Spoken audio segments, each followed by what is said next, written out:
सत्संग को शांति से चुपचाप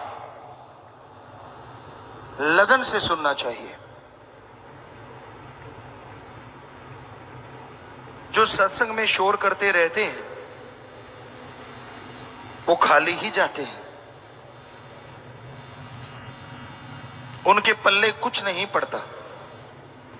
सत्संग तो उन्हीं को फल देती है जो भावना से सुनते हैं और अमल करते हैं।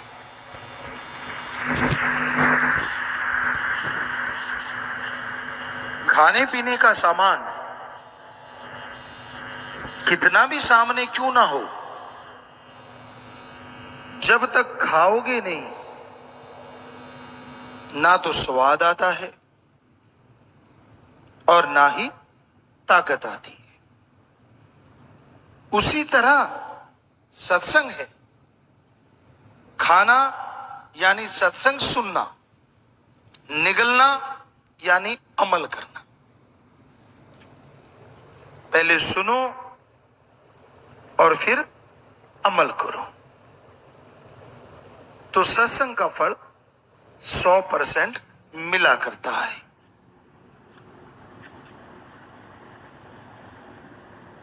घोर कलयुग है,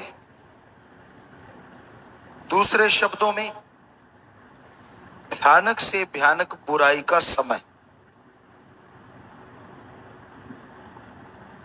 इंसान को यह हो जाता है वो यकीन करे तो किस पे करे, अच्छा कहे तो किसको कहे, क्योंकि खुदगर्जी इतनी बढ़ गई है, खुदगर्जी इतनी बढ़ गई है कि इंसान इंसानियत को छोड़ के शैतान बन रहा।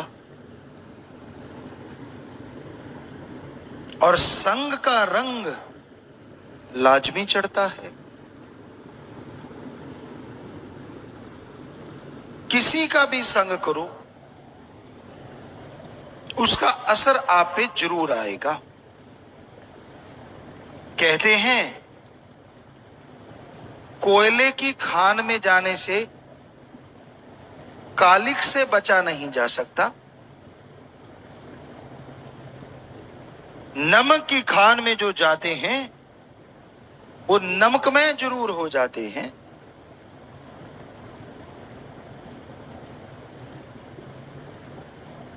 कोयल और काग एक जैसे लगते हैं पर जमीन आसमान का अंतर है। कूड़ा करकट गोबर यहां पड़ा है, उसमें अगर फूलों के पत्ते भी डाल दोगे तो वो खाद बनेगा, खुशबूदार चीज नहीं बन सकती। इसलिए अपने आप को बचा के रखो संग से। बुराई का संग इंसान को बुरा बना देता है। यानी इंसान अच्छा चाहे क्यों ना हो, अगर बुरे लोगों का संग करेगा, बुरे लोगों की सोहबत करेगा तो लाजमी बुरा बन जाएगा।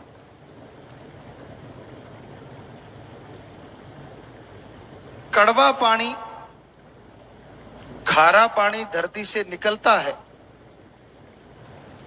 कितनी भी चीनी डाल लो वो कड़वापन त्यागेगा नहीं। और दूसरी तरफ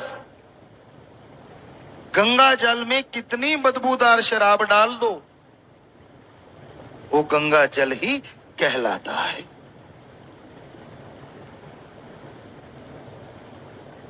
इसलिए संग हमेशा अच्छा करो, बुरे संग से बच के रहो। क्योंकि आदमी का मन चलायमान है, गतिशील है, ये एक जगह नहीं रुकता। काम वासना, क्रोध, लोभ, मोह, अहंकार, इन्हीं में घूमता रहता है, इन्हीं में चक्कर लगाता रहता है। इंसान बैठा कहीं और होता है और सोच कोई और चल रही होती है। इंसान दिखता कुछ और है पर अंदर कुछ और है। जो ऐसे होते हैं वो कभी भी ना तो जिंदगी में खुद सुख लेते हैं और ना अपने साथियों को लेने देते हैं। खुद भी तड़पते हैं और परिवारजन भी तड़पते हैं। पर जो अच्छा होता है वो बुरों को भी बदल के अच्छे बना लेता है।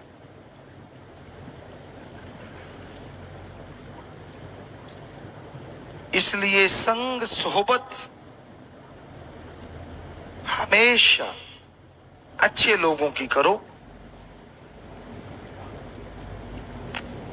पर आजकल लोगों को चस्का बहुत पड़ा हुआ है। सामने दो लोग बातें करते हैं और तीसरे जो दूर से देख रहा है उसे होता है यार मुझे पता चलना चाहिए वो कर क्या रहे हैं। और कईयों को आदत होती है, कमरे में कोई बात कर रहा है, उसका कान कमरे के गेट पे लगा हुआ है, अंदर क्या चल रहा है। जिज्ञासा गलत नहीं, पर जिज्ञासा को बुराई की तरफ ले जाओ तो वो बुद्धि बुरी बन जाती है, और इसी को अच्छी तरफ मोड़ लो तो भगवान से भी मिला सकती।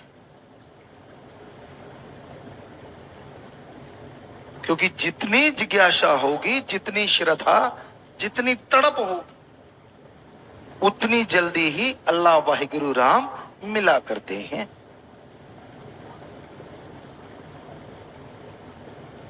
बिना तड़प के गाते रहो, बोलते रहो, सुनाते रहो। हमने सभी धर्मों में देखा, कईयों में देखा सज्जन सुना रहे होते हैं, मुंह जवानी सुनाते हैं, लेकिन उनकी निगाह भगवान अल्लाह राम पे नहीं होती। उनकी निगाह आने वाले हर इंसान के हाथ पे होती है। वो कितने चढ़ा रहा है, कहीं उठा के तो नहीं ले जा रहा। बड़ी हैरानी होती है। अगर वो पैसा ईश्वर का है तो कोई उठाएगा तो अंधा ना हो जाएगा। अगर वो ईश्वर का नहीं है तो तू उठाएगा तो वो उठाएगा, क्या फर्क पड़ जाएगा। लेकिन चिंता होती है कि भाई जोर मेरा लग रहा है, कोई और ही ना उठा के ले जाए। आजकल धर्मों की सच्ची बात लोग बताते नहीं, और बताते हैं तो खुद अमल कमाते नहीं। और जो खुद अमल नहीं करता उसकी बात का असर कभी किसी पे नहीं होता। पहले खुद अमल करना सीखो, फिर दूसरे को समझाते हुए अच्छे लगते हो। अगर दिए तले अंधेरा है तो दूसरों को रोशनी मिले ना मिले क्या फायदा। इंसान को अपने आप को सुधारना चाहिए। फिर बहुत ही अच्छा है अगर वो दूसरों के ऐब गुनाह छुड़वाने के लिए उसे सत्संग ले आए, अल्लाह वाहिगुरु राम के नाम से जोड़ दे।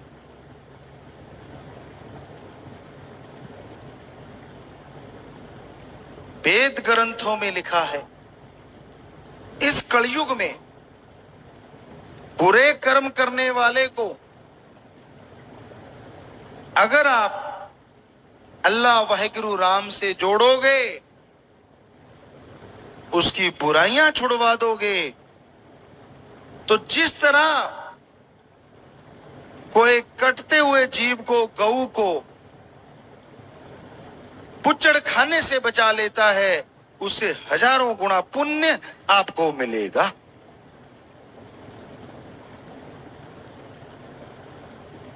इसलिए जितना हो सके ज्यादा से ज्यादा ये कर्म कमाया करो। यानी आपके इर्द गिर्द जो नशे में धुत रहते हैं, जो बुराइयों से जुड़े हुए हैं, जिनका पेशा गलत कर्म है, उन्हें राम नाम से जरूर जोड़ा करो। भगवान की तरफ से वो खुशियां तो मिलेंगी, क्योंकि उसके बिछुड़े हुए बच्चे को आपने उससे मिलाया, पर उस आदमी का परिवार, जो आदमी सुधर गया, सारी उम्र आपको दुआएं देता रहेगा कि भाई आपने उनकी जिंदगी बदल दी, नरक से स्वर्ग बना दिया घर को। नरक कोई अलग नहीं होता। यहां नशा करते हैं या मांस खा खा के हड्डियां इधर उधर फेंकते हैं या उल्टियों के तालाब बन जाते हैं, वही नरक होती है। और कहां वहीं पे खुशबू होती है, अल्लाह वाहिगुरु राम के नाम की चर्चा होती है, बड़े छोटों का प्यार और छोटे बड़ों का सत्कार करते हैं, यही स्वर्ग होता है। अगर यहां नरक भोग रहे हो तो अगले स्वर्ग की उम्मीद ना करो। अगर यहां स्वर्ग बन गया तो अनामी की उम्मीद करो, ताकि आवागमन खत्म हो जाए। सत्संग में आने से गम चिंता परेशानियां मिट जाया करती। सत्संग में आने से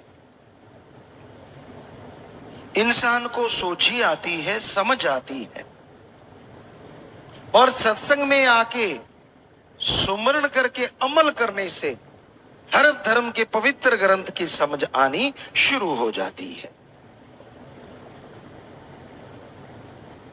इसलिए सत्संग सुनो और उस पे अमल किया करो।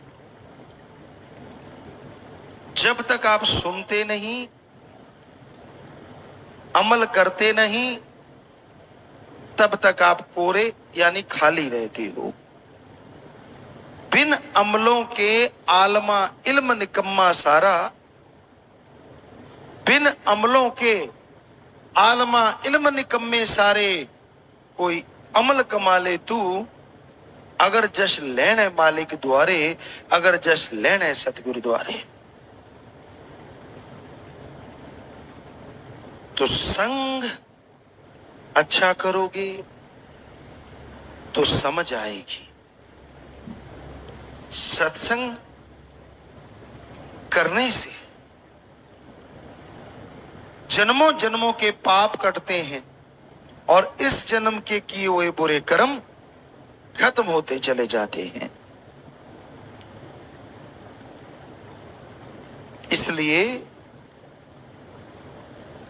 राम नाम के पुजारी बनो, अल्लाह वाहिगुरु का नाम जपो, परम पिता परमात्मा से अव्वल प्रेम रखो,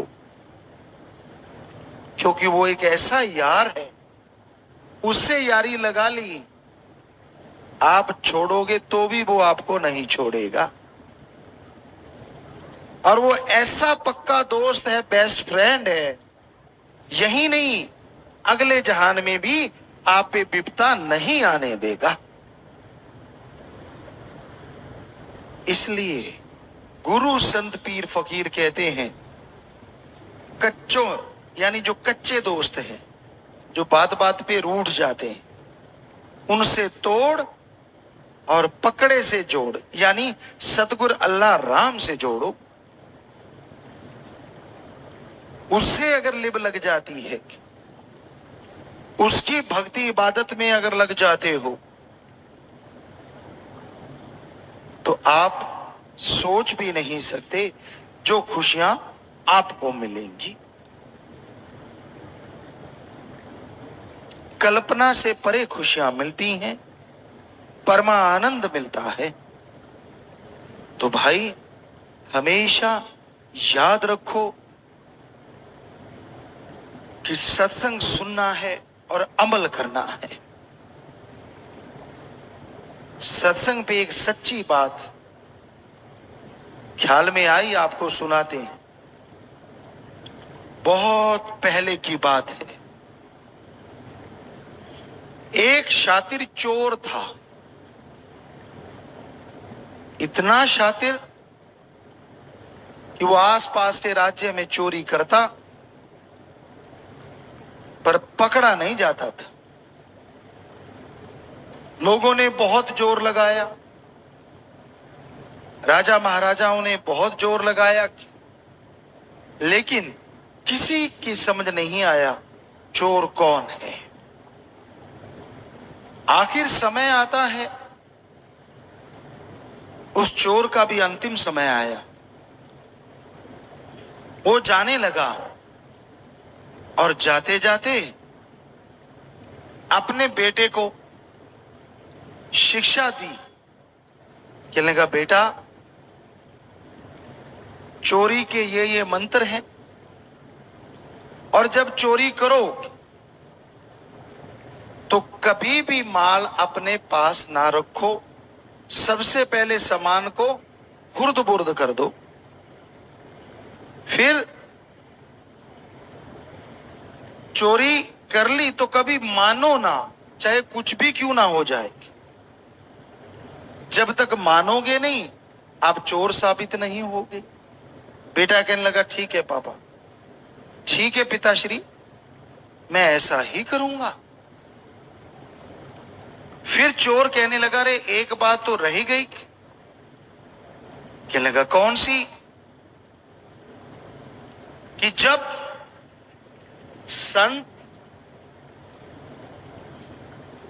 संत पीर फकीर की कहीं सत्संग हो तो उसमें मत जाना, अगर चले भी गए तो संतों की बात कभी ना सुनना। चोर का बेटा कहने लगा, ठीक है पिता, और वो चोर मर गया। अब चोर के बेटे ने चोरियां शुरू कर दी, पकड़ा नहीं गया। लेकिन एक दिन बादशाह का खजाना हीरे जवाहरात चुरा के भाग रहा था तो सैनिकों की निगाह में आ गया। सैनिक पीछे पड़ गए, वो भाग रहा है। भागते भागते उसने देखा नगर में बड़ी धर्मशाला है और उसमें लोग बहुत जा रहे हैं, तो वो भी उनके साथ हो लिया। और पिता का बताया मंत्र, हीरे जवाहरात एक बहन को देख के ये भोली भाली लगती है, उसके बैग में डाल दिए और खुद सबके साथ अंदर जाके बैठ गया।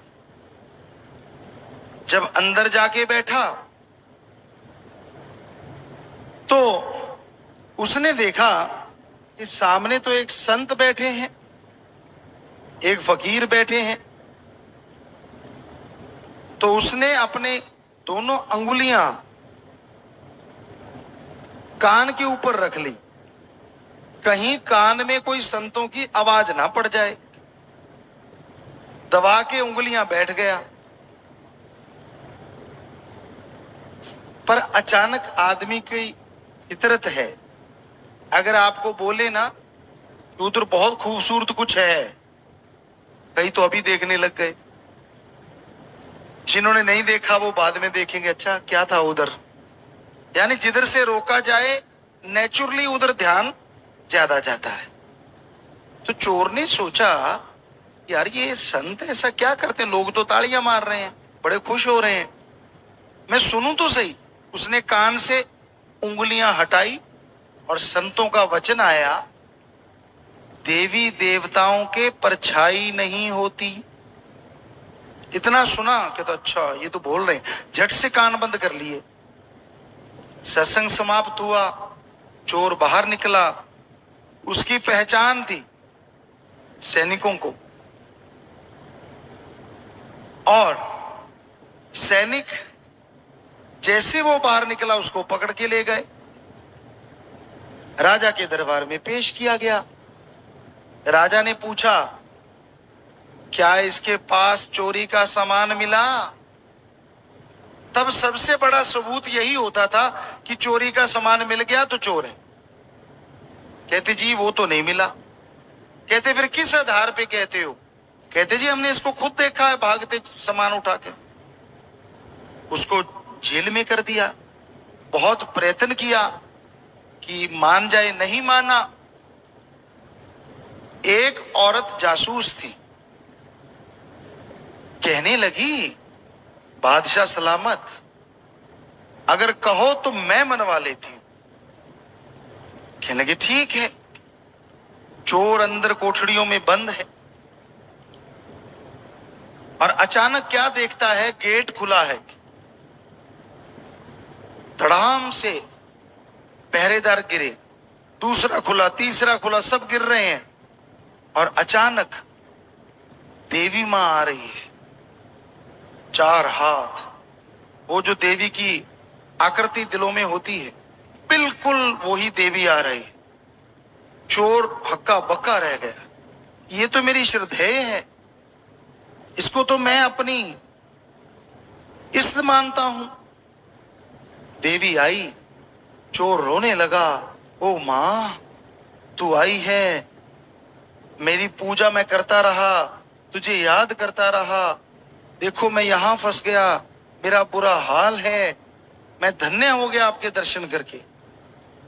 तो देवी ने आशीर्वाद दिया, देवी माता ने, और बोलने लगी, बेटा मैं तेरे दुख हरने के लिए आई हूं, फिक्र मत कर, आज मैं तुझे बाहर ले जाऊंगी। अचानक चोर ने देखा, देवी मां की परछाई नीचे से होती हुई दीवार के ऊपर तक जा रही है। चोर शातिर तो था, झट समझ गया। देवी कहती, बस तू सच सच मुझे बता दे, चोरी की है कि नहीं की, मैं तेरे गुनाह माफ कर दूंगी। चोर तो समझ चुका था, वो आगे से 4 गुना ज्यादा रोने लगा, पूरी एक्टिंग कर, मां मर गया, मैं तो तेरा रखने का हूं, मैंने चोरी तो क्या, मैं तो चोरी की तरफ मुंह भी नहीं करता। कहती बेटा देख ले वरना नरकों में जाएगा। कहता मां मुझे यही नरक दे देगी अगर मैं झूठ बोलूं तो, क्योंकि चोर को पता था कौन सी माता है। तो वो औरत जासूस जो बन के आई थी, माता कहती ठीक है बच्चा चल मेरे साथ, उसके साथ हो लिया। सैनिकों को कहती राजा के पास ले जाओ, वो कहते जी देवी मां, और राजा के पास ले गए। वो औरत जो देवी बनी थी, भेष बदल के राजा के पास पहले पहुंच गई। कहने लगी राजन उसने चोरी नहीं की। राजा कहता तू इतना पक्के से कैसे कह सकती है? कहने लगी ये लोग देवी मां को मानते हैं, और मैं ऐसे ऐसे रूप बदल के गई थी तो ये माना ही नहीं। मैंने इससे पूछा सब कुछ, बड़ी श्रद्धा से इसकी आंखों में जार जार रो रहा था, पर ये कह रहा था मैंने चोरी नहीं की। राजा कहता ये तो सही है, छोड़ो इसको, बेगुनाह है।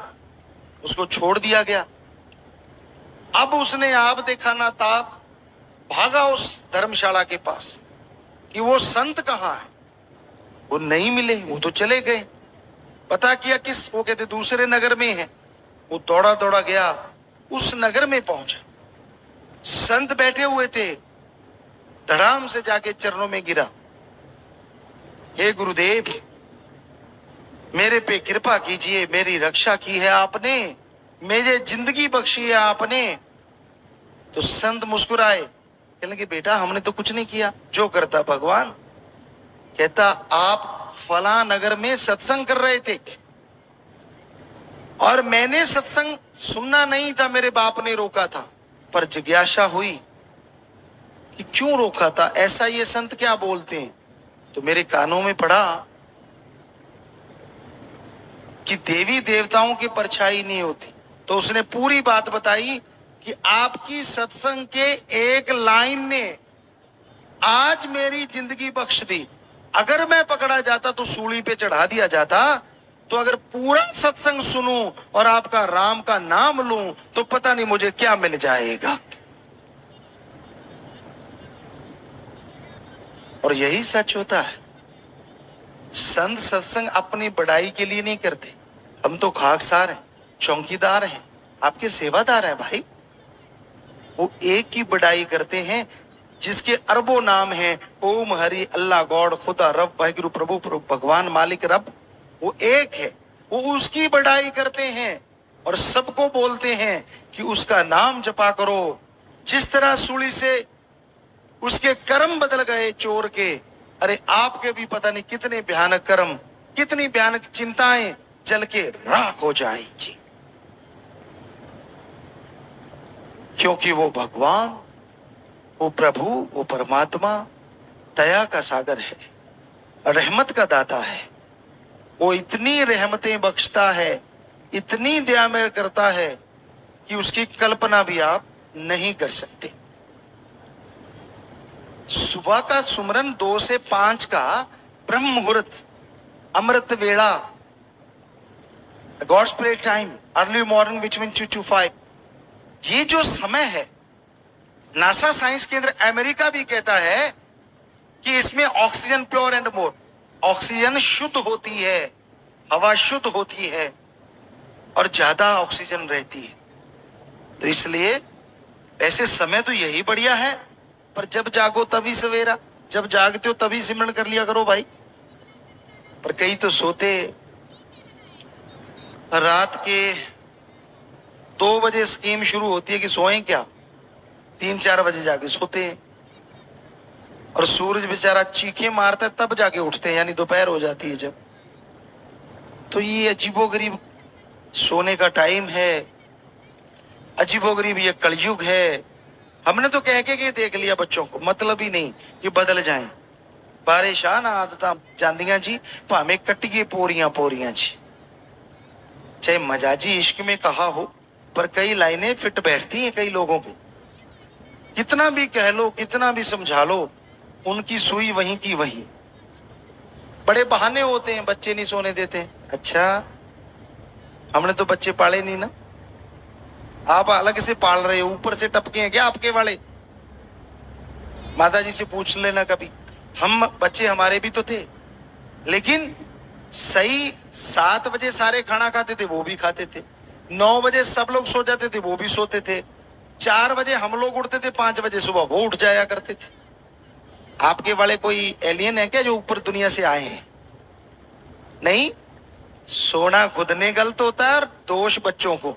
जब उसको सोने ही नहीं दोगे बेचारे को, क्योंकि आपको होता है मैं जब सोऊं तब वो सोए, टाइमिंग सही रहे, तो ये गलत काम ना करो। बच्चों को भी बिगाड़ते हो, खुद भी बिगड़ते हो।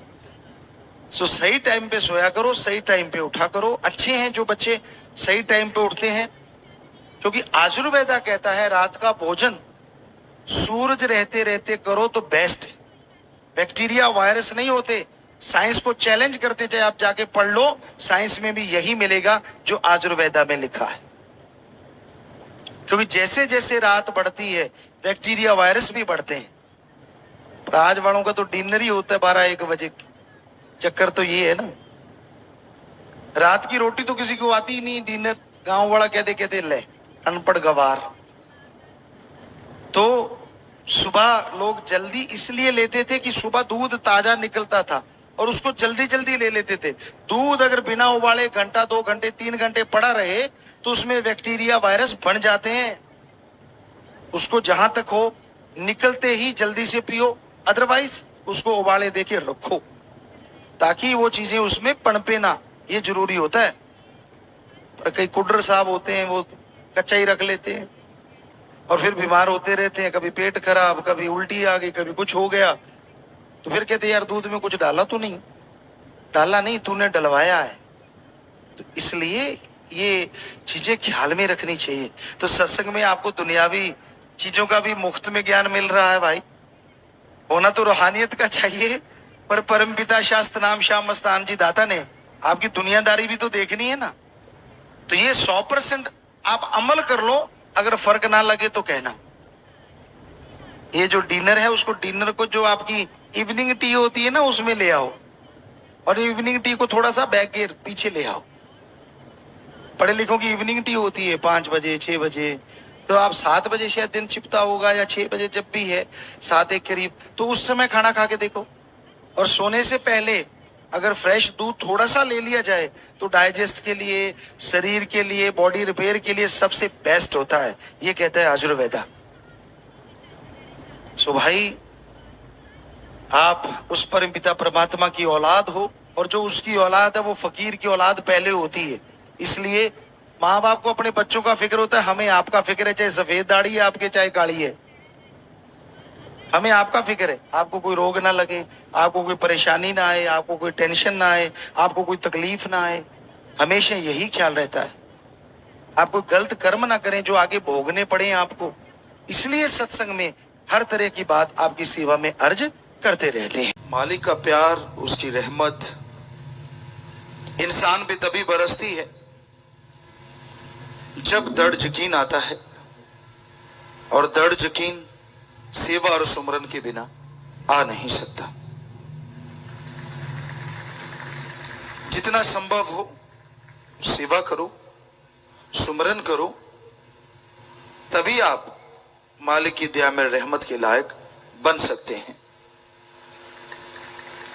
चलते बैठ के काम धंधा करते जो सुमरन किया जाता है, इस कलयुग में वो भी मंजूर कबूल जरूर होता है। और बैठ के अगर आप करने लग जाएं तो धीरे धीरे ध्यान लगने लगता है, और मालिक के नूरी स्वरूप के दर्शन होने शुरू हो जाते हैं। अगर आप चाहवान हैं रूहानियत के, अगर आप चाहवान हैं सूफी रास्ते पे चलने के, तो जरूरी है अपने ध्यान को एकाग्र करें। चलते, काम धंधा करते, लेट के, बैठ के, जैसे जैसे आप भक्ति करेंगे वैसे वैसे मालिक की दया में रहमत बरसती जाएगी। कि अगर आपको दृढ़ यकीन है तो मालिक के नजारे पल पल आप ले सकते हैं। नजारा कह के नहीं लिया जाता, नजारा मालिक अपने रहमत से बख्श देते हैं। वो चाहें तो पिंगलों को पहाड़ी चढ़ा सकते हैं, गूंगों से ज्ञान करवा सकते हैं। ये सब अल्लाह वाहिगुरु राम गौड़ खुदा रब का कमाल है। तो अपनी भावना को शुद्ध करते हुए दृढ़ यकीन के साथ आप आगे बढ़ते जाएं, सेवा सिमरण करते जाएं, तो मालिक की खुशियों के हकदार आप जरूर बन सकते हैं। उसकी कृपा दृष्टि मूसलाधार बरसती है, उसकी दया में रहमत इंसान को माला माल कर सकती है। पर बात है कि कोई दृढ़ यकीन के साथ उसके रास्ते पे चले, कोई दृढ़ यकीन के साथ वो तमाम खुशियां हासिल करे जिसके लिए शास्त्र नाम शाह मस्तान जी दाता ने रास्ता बनाया है। कितना आसान रास्ता है राम नाम का। आप चलते जाइए, सेवा सिमरण करते जाइए, तो खुशियों के हकदार आप जरूर बन जाएंगे। ज्यादा लंबा चौड़ा भाषणबाजी नहीं करनी, लंबे चौड़ा ज्ञान याद नहीं करना। कितना आसान मार्ग बनाया साईं जी ने कि 3 ही शब्द हैं, बस अभ्यास करते रहिए तो खुशियों के दरवाजे आपके लिए खुलते जाएंगे। अदरवाइज सोच के देखो, अगर बड़े बड़े ग्रंथ आपको पढ़ने पड़ते, उनका रट्टा लगाना पड़ता, उनकी भक्ति करनी पड़ती, तो क्या होता। तो आप लोगों से यही गुजारिश है कि आप लगातार मालिक के नाम का जाप किया करें, भक्ति इबादत किया करें। जैसे जैसे सेवा सिमरण करते हुए आप आगे बढ़ेंगे, वैसे वैसे मालिक की खुशियों के हकदार बनते जाएंगे। अंदर बाहर आप नजारा लूटना चाहते हैं, अंदर बाहर खुशियों के हकदार बनना चाहते हैं, तो ये बहुत जरूरी है कि आप वचनों पे पक्के रहें, सेवा सुमन करते रहें। सत्संग में आना बना बनाया सुमन लेके जाना है, पर भावना शुद्ध हो, ध्यान एकाग्र हो, तो शांति से सत्संग को अगर सुना जाए तो बेप्रवाह जी ने जो वचन किए हैं, साईं मस्ताना जी महाराज ने, शास्त्रनाम जी दाता रहबर ने, कि बना बनाया सुमरन आप ले जा सकते हो, तो उसमें कोई शक नहीं। वाकई आप बना बनाया सुमरन ले जा सकते हैं और उसकी खुशियां हासिल कर सकते हैं। दृढ़ यकीन हो और आप पीर फकीर के वचनों को मानो तो तमाम खुशियां मिलती हैं। सत्संग में सुमरन का फल मिलता है, लेकिन आत्मा के खाते में जमा हो जाता है। दृढ़ यकीन सेवा और सुमरन आप करते हो तो आत्मा के खाते में भी जमा होता है और आपकी निजी जिंदगी में भी आपको खुशियां दिलाता रहता है। तो जीते जी अगर खुशियां चाहते हो, जीते जी अगर परमानंद चाहते हो, तो ये बहुत जरूरी है कि आप अमल करना सीखो। गुरु को मानना है लेकिन गुरु की भी माननी है। ये दोनों बातें अगर साथ हो जाएं तो इंसान को कोई कमी ना रहे। सत्संग में जब इंसान आके बैठता है, बजाय इधर उधर की बातों के, बजाय मेल मिलाप करने के, क्यों ना अल्लाह वाहिगुरु राम से मेल मिलाप का ही सोचा जाए। आप देखते हो, अच्छा फलाना राम फलाना सिंह आ गया, हाँ भाई की हाल है, जैसा मर्जी हो, तू कौन सा ठीक कर देगा। हाल तो राम ने ठीक करना है, परमात्मा ने करना है। तो सत्संग में तो कम से कम बैठ के एक बार भगवान की भक्ति में लग जाया करो। उठने के बाद तो आपने लगना ही है, वो कर सकते हो मेल मिलाप, लेकिन कम से कम सत्संग के टाइम एक से ही मेल मिलाप हो, एक तरफ ही निगाह हो। जैसे आपने भजनों में सुना है, रख वर्ज जरा ना अखियानो, कि एक सतगुरु अल्लाह वाहिगुरु राम से अगर इश्क हो जाए तो इंसान को कोई कमी ना रहे। पर उस एक से ही इश्क होना मुश्किल है, बाकी सारी दुनिया से कर लेगा। पशु पक्षी परिंदों से भी कई लोग कर लेते हैं, लेकिन मालिक से प्यार करना मुश्किल है, नामुमकिन नहीं। मुश्किल इसलिए है क्योंकि वो तब तक नजर नहीं आता जब तक आप उसके बन नहीं जाते, और उसके बनने में ही मन और माया रोकते रहते हैं, बनने ही नहीं देते। कभी मन बहका देता है, कभी माया अपना रंग चढ़ा देती है, और आप उन्हीं के चक्रव्यूह में उलझ के काम वासना क्रोध लोभ मोह अहंकार अपनी सारी जिंदगी बर्बाद कर लेते हैं। तो आपको ये बहुत जरूरी है करना कि पूरा लगन से सत्संग सुने, सेवा भी पूरे लगन से करें। आपको दिखता है कि ये सेवा करने वाली है। उदाहरण के तौर पे रोड पे कोई अंधा खड़ा है, उसने रास्ता पार करना है, सड़क क्रॉस करनी है, तो आपको पता है कि बेचारा वो देख रहा है इधर उधर, मैं कैसे पार करूं। फट से जाके उसका बाजू पकड़ के उसको बोले कि भाई क्या रोड पार करनी है, वो बोले हाँ, तो फिर रोड पार करवा दीजिए। ये है सेवा कि आपकी भावना है। आपने देखा कि हाँ भाई उसको जरूरत है, आप उस तक पहुंच गए। अब घायल अवस्था में कोई तड़प रहा है, वो नहीं बोल पा रहा कि उसका मदद करो, उसको हॉस्पिटल ले जाओ। इंसान आप तब हैं, इंसानियत आप में तब है जब उस तड़पते हुए को झट से उठाएं और हॉस्पिटल पहुंचा दें। ये है इंसानियत, ये है सेवा। इसी तरह कोई भी आप सेवा करते हैं, कह के करवाई तो क्या करवाई। कहते हैं शिकारी की बात किया करते हैं, शिकारी कुत्ते होते थे पहले, कहते कह के लगे लगे करके लगाया तो क्या लगाया, शिकार निकला नहीं और वो दौड़ा नहीं। सो कहने का मतलब सेवा करने वाले का अगर जज्बा है, कह के सेवा करवाई तो फिर क्या करवाई। आपको दिखता है कि हाँ भाई ये सेवा कर सकता हूं मैं, ये करने वाली है सेवा, तो आप सेवा करते जाइए। यकीनन वो जो फल मिलता है वो कमाल का होता है। हर कमाल की खुशियों के हकदार आप बनते चले जाते हैं। पर मन और माया अंदर बैठे हैं, मन कहते यार कपड़े खराब हो जाएंगे, टॉर शोर निकाला, गड़बड़ हो जाएगी, अगर ये बोरी उठा ली तो, अगर फलां काम कर लिया तो ये हो जाएगा, फलां कर लिया तो ये हो जाएगा। तो आप मांग रहे हैं मालिक से कि मैं ये करूं तो मेरे ये हो जाए। काश उसकी जगह पे ये करें कि हाँ मैंने सेवा करनी है, आगे मालिक जाने।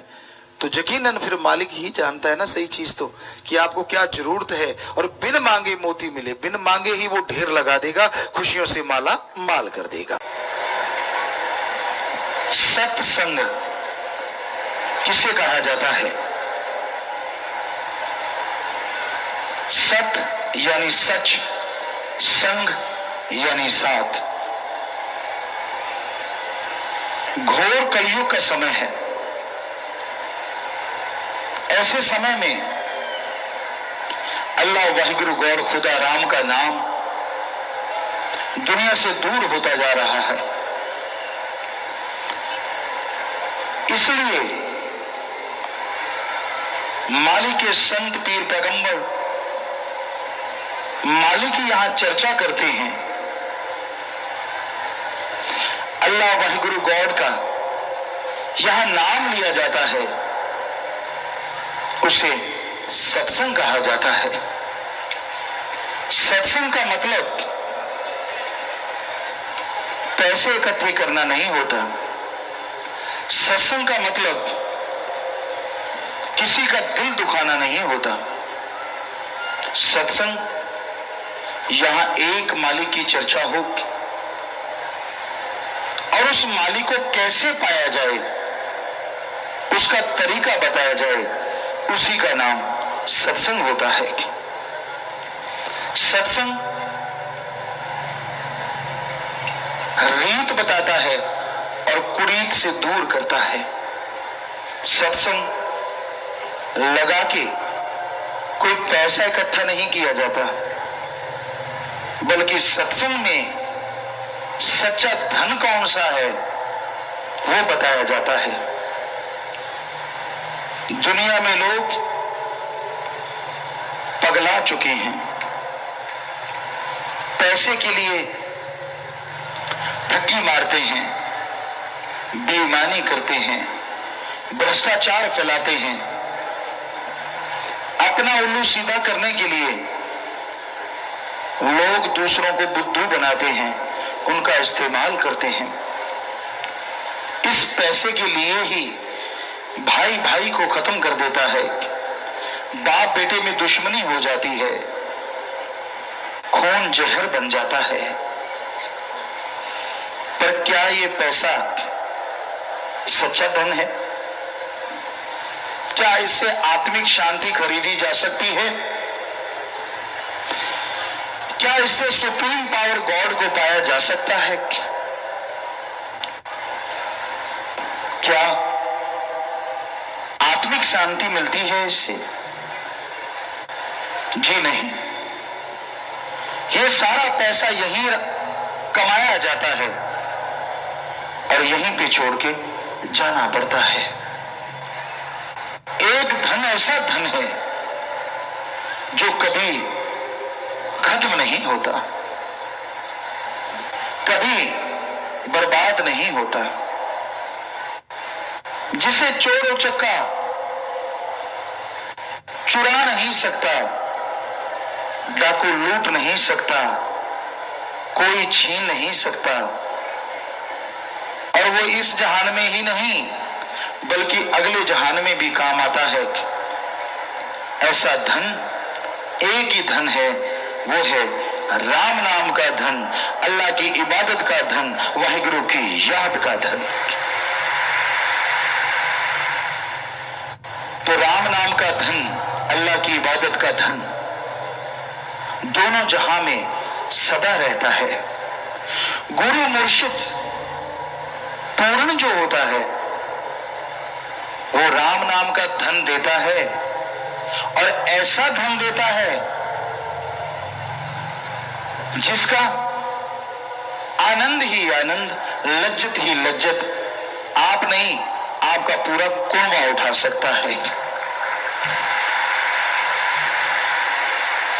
गुरु मुर्शिद कामिल जब गुरु मंत्र देता है तो दोनों जहां का जिम्मेवार बन जाता है। यही नहीं, वो अगले जहान में भी वहां नहीं छोड़ता। गुरु का काम सबका भला करना, सबका भला मांगना होता है। किसी का बुरा सोचता भी नहीं, करना तो दूर की बात। बाकी इंसान जैसे कर्म करता है वैसा भरता जरूर है। इसलिए कभी कर्म बुरे ना करो, सबका भला करो, सबका भला मांगो। अगर सच्ची भावना से सबका भला करोगे, सबका भला मांगोगे, तो यकीनन भगवान जी आपका भला जरूर करेंगे। इस घोर कलयुग में गुरुमंत्र का जाप अति आवश्यक है। आप चलते कीजिए, बैठ के कीजिए, लेट के कीजिए, आपकी शारीरिक स्थिति क्या है इससे कुछ लेना देना नहीं। हाँ, जुबान पे ख्यालों में अगर मालिक का नाम लेते हो तो उसका फल आपको 100% मिलेगा ही मिलेगा। अच्छा है सुख शांति में सुमरन करो, अच्छा है तंदुरुस्ती में सुमरन करो। जब बीमारी आती है, अशांति आती है, तो भगवान का नाम लिया नहीं जा सकता। तब परेशानियां घेर लेती हैं और इंसान आदी नहीं होता। नाम का जाप करते जरूर हैं लोग। जब परीक्षा हो विद्यार्थी करते हैं, जब घाटा पड़ने लगे व्यापारी करते हैं, जब बीमारी हद से गुजर जाए उसके परिवारजन करते हैं। लेकिन सुख शांति में जो सुमरन करते हैं उन्हें दुख कभी आता ही नहीं। तो सत्संग में आप आगे ध्यान से सुनो और अमल करो। जब तक आदमी सत्संग सुन के अमल नहीं करता तब तक वो खाली रहता है, तब तक वो कोरा रहता है। अमल अति जरूरी है। आज का दौर बड़ा ही भयानक दौर है। यहां मास्टरमाइंड लोग हैं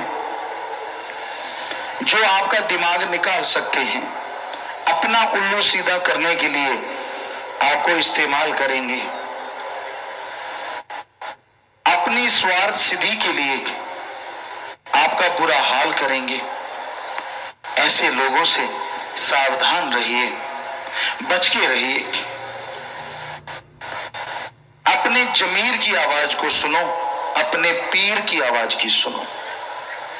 दो ही तरीके हैं इस कलयुग में सुखी रहने के, या तो जमीर की आवाज जो पीर सुनाता है, या फिर पीर की आवाज जो अल्लाह वाहिगुरु सुनवाता है। गुरु फकीर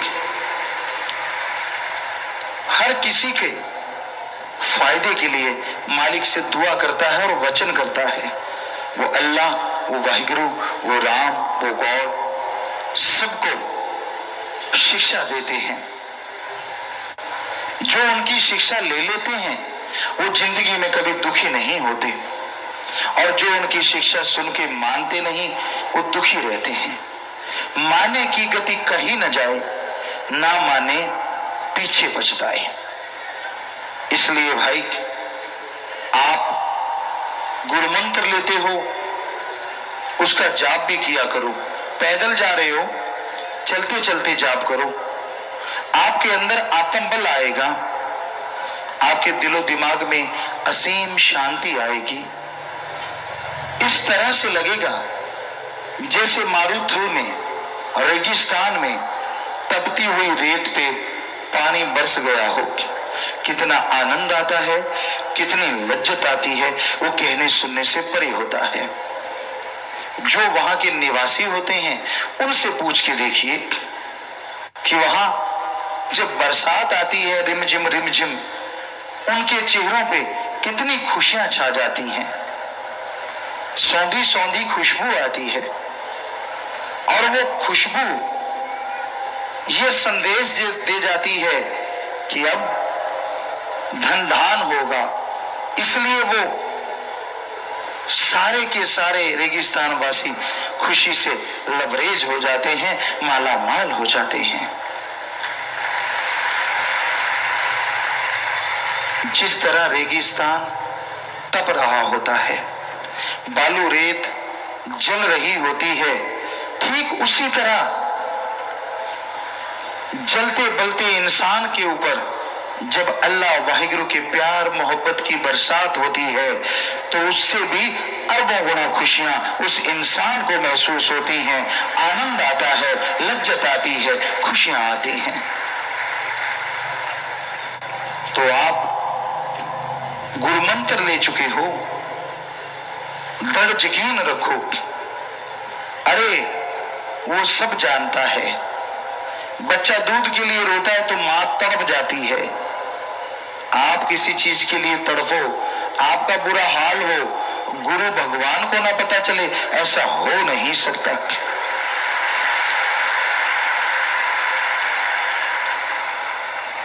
पर बच्चे को रोना तो पड़ता है, तभी मां दूध देती है, ये कहावत। पर भगवान के पाने के लिए बाहर से रोना नहीं, अंतःकरण का रोना चाहिए। आप अगर अंदर से तड़प जाएंगे, अंदर से बेचैन हो जाएंगे, चाहे वो किसी भी तरह से हुए, मालिक तक खबर जरूर जाएगी और वो आप पे रहमत जरूर करेंगे। तो इसलिए प्यारी साध संगत जियो, जब भी सुमरन करने बैठो, एक तड़प बनाओ, एक लगन बनाओ, अपने अंदर व्याकुलता पैदा करो। कैसी व्याकुलता, कैसी बेचैनी? जिनकी औलाद नहीं होती, अच्छा भला घर है, जैसे औलाद की बेचैनी होती है। कोई अस्थमा का मरीज जिसका श्वास अटक जाता है, फूल जाता है, उसे श्वास नहीं आ रहा होता, श्वास लेने की बेचैनी। कहीं आप फंस गए और लगा कि मौत सामने खड़ी है, तो जिंदगी पाने की बेचैनी, जैसी वो बेचैनी होती है, वो रुपए में 100 पैसे है, ऐसी बेचैनी भगवान को पाने के लिए रुपए में 10 पैसे पैदा कर लो, वो आपके सामने आके खड़ा हो जाएगा। ऐसी व्याकुलता होनी चाहिए, तड़प होनी चाहिए, तभी वो भगवान के दर्शन होते हैं, तभी भगवान कृपा करते हैं। वो कृपा निधान है, दया के सागर हैं, रहमो करम के मालिक हैं। इसलिए सुमरन कीजिए, भक्ति इबादत कीजिए और उससे रहम दया की भीख मांगिए। अरे अगर भावना के सच्चे हो, सुख में सुमरन करते रहते हो, तो भीख मांगने की जरूरत नहीं पड़ेगी। बिन मांगे मोती मिले और मांगे मिले ना भीख। बिन मांगे झोलियां भर देगा, बिन मांगे लबालब कर देगा। वो ऐसा कसम प्यारा है, जो मांगोगे वो सब देगा, जो मांगोगे वो सब देगा। तो प्यारी साध संगत जियो, इस घोर कलयुग में जब भी आप सत्संग में आते हैं, सत्संग में आके बैठते हैं, आपका पल पल सेवा सुमरण में मंजूर हो जाता है। जब से आप बैठे हैं और जब तक आप बैठेंगे, नहीं, जब तक घर नहीं पहुंचते, मालिक से लगन लगाए लगाए सत्संगों से बढ़ के फल आपकी झोलियों में आता रहेगा। खुशियों से आप भरते जाएंगे और अंतःकरण में ऐसे नजारे आएंगे, ऐसी लज्जतें आएंगी जिसकी आपने कभी कल्पना नहीं की होगी।